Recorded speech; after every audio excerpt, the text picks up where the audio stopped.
कारण शेवटी या सर्वसामान्य माझ्या बहिणीच्या आहेत. काही लोक म्हणाले तुम्हाला तुमच्या खात्यामध्ये 3000 रुपये रक्षाबंधनच्या अगोदर सगळ्यांच्या आले खात्यामध्ये पैसे. खात्यात पैसे आले त्यांनी हात वर करा. आता तुम्हाला सांगतो ज्यांच्या खात्यात पैसे आले नाही त्याचा 30 सप्टेंबर पर्यंत आणखी आपण मुदत वाढवली आहे आणि तोपर्यंत आपल्याला अर्ज भरण्याची मुभा आहे.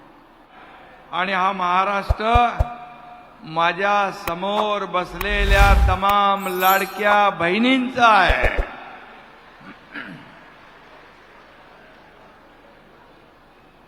माझ्या लाडक्या बहिणींचा अथांग सागर इथं पसरला आहे. आणि मी येताना पाहिलं की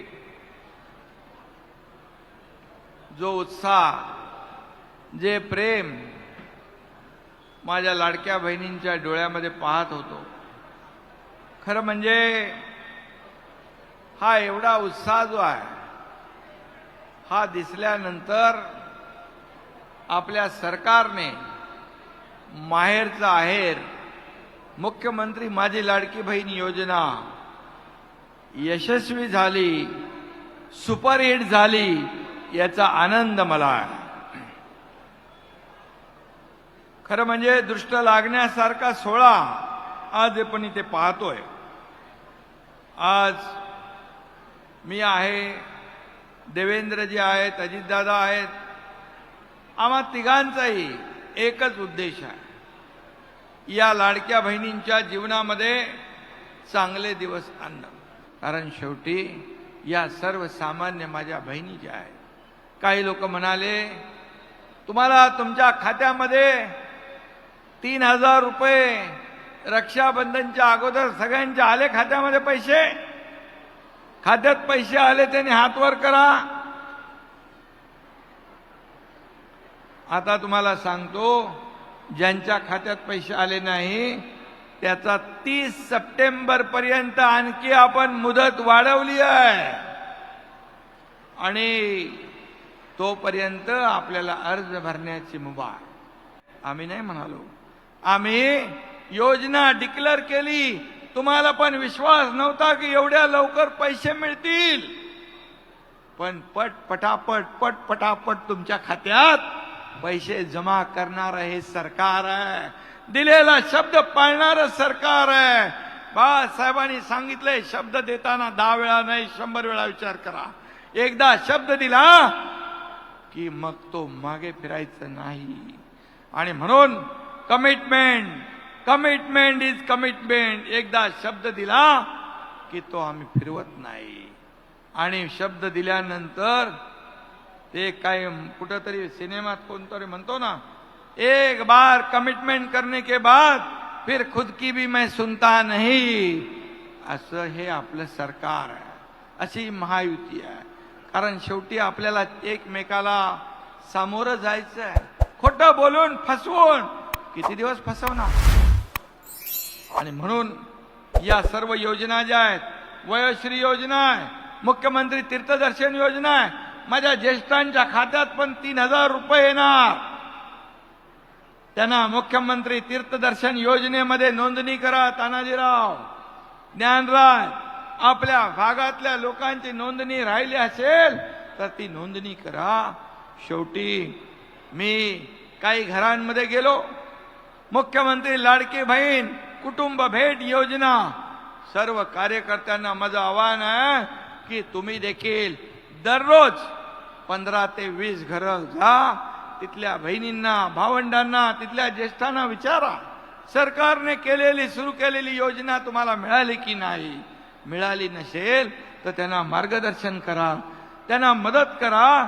कारण सरकारने केलेल्या योजना या लोकांना मिळाल्या पाहिजे, तो लाभ मिळाला पाहिजे. तानाजीरावांनी मगाशी सांगितलं, शासन आपल्या दारी घेऊन आलो आपण. लोक म्हणाले अरे हे सरकार तर दारोदारी भटकतंय. मी म्हणालो मग काय, दारी नाही जायचं तर का घरी बसायचं? घरी बसून सरकार चालतं? ऑफिसमधून मंत्रालयातून नुसतं बसून सरकार चालत नाही. फेसबुक लाईव्ह वरून सरकार नाही चालत, तर फेस टू फेस करून आपल्याला सरकार चालवायचं असतं. लोकांमध्ये जायचं, लोकांशी संवाद साधायचा, शेतकऱ्याच्या बांधावर जाऊन त्याची दुःख ऐकायची, हे करणारं सरकार पाहिजे. आणि म्हणून आज आपण पाहिलं अनेक योजना आपण केलेल्या आहेत.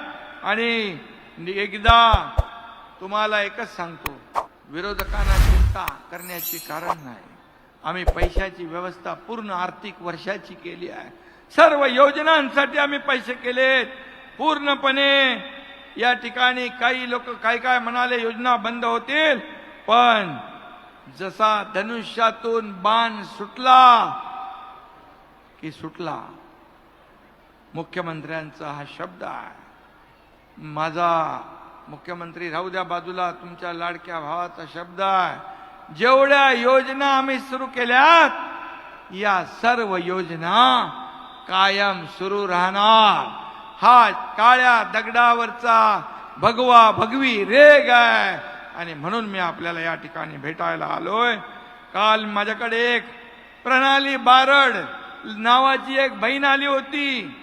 तिने 1,500 रुपयामध्ये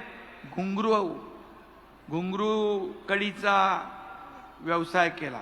घुंगरू कड्या विकत घेतल्या. काल गणपतीला आली होती मुंबईत. 1,500 रुपयाच्या घुंगरू कड्या घेतल्या आणि तिने एका ठिकाणी बसून त्या विकल्या. मी म्हणालो किती पैसे मिळाले? बोले 1,500चे 10,000 रुपये मिळाले. 10,000. आणि हा आनंद आहे, हा आनंद आहे. माझी एक लाडकी बहीण व्यवसाय करते. काही देवपूजेचं सामान, काही साड्या विकतात, काही आता मी 15 ऑगस्टला स्वातंत्र्य दिनाच्या दिवशी माझ्या बहिणींशी बोललो मी. त्या म्हणाल्या आम्ही 10 लोक 5 लोक एकत्र येऊन आम्ही व्यवसाय जो करतो त्याच्यामध्ये आम्ही हे पैसे टाकू आणि तो व्यवसाय वाढवू. म्हणजे नुसते पैसे घेऊन खर्च करणार नाही, तर त्या व्यवसायामध्ये टाकणार. शेवटी ही अर्थव्यवस्था चालवण्याचं काम आम्हा लोकांपेक्षा या माझ्या महिला भगिनींनाच जास्त चांगल्या कळतात. कारण त्यांना महिना चालवायचा असतो. दुधाचे पैसे, राशनचे पैसे, फीचे पैसे, कपड्याचे पैसे, हे सगळं भागवणाऱ्या या माझ्या बहिणी आहेत. आणि म्हणून आम्ही तुम्हाला 1,500वर थांबवणार नाही. या माझ्या बहिणींना आम्हाला लखपती झालेलं बघायचंय, लखपती झालेलं बघायचंय. हाच आमचा संकल्प आहे, हाच आमचा उद्देश आहे. जसं आदरणीय प्रधानमंत्री महोदयांनी लखपती दीदी योजना आणली, ड्रोन दीदी योजना आणली, उज्ज्वला जनधन योजना आणली, महिलांना सक्षम करण्याच्या योजना आणल्या. आणि म्हणून राज्य सरकार देखील त्याच्यामध्ये हात पुढे करतंय. आणि अनेक योजनांच्या माध्यमातून महिला बचत गट आहे, त्याला आम्ही ताकद देतोय. महिला सक्षम तर देश सक्षम, महिलांचा विकास तर देशाचा विकास. तानाजीरावांनी त्यांच्या आरोग्य विभागाच्या माध्यमातून 4 कोटी माझ्या बहिणींची आरोग्य तपासणी केली. का? माझ्या बहिणी स्वतःच्या शरीराकडे, आरोग्याकडे दुर्लक्ष करतात, म्हणून 4 कोटी बहिणींची आरोग्य तपासणी झाली.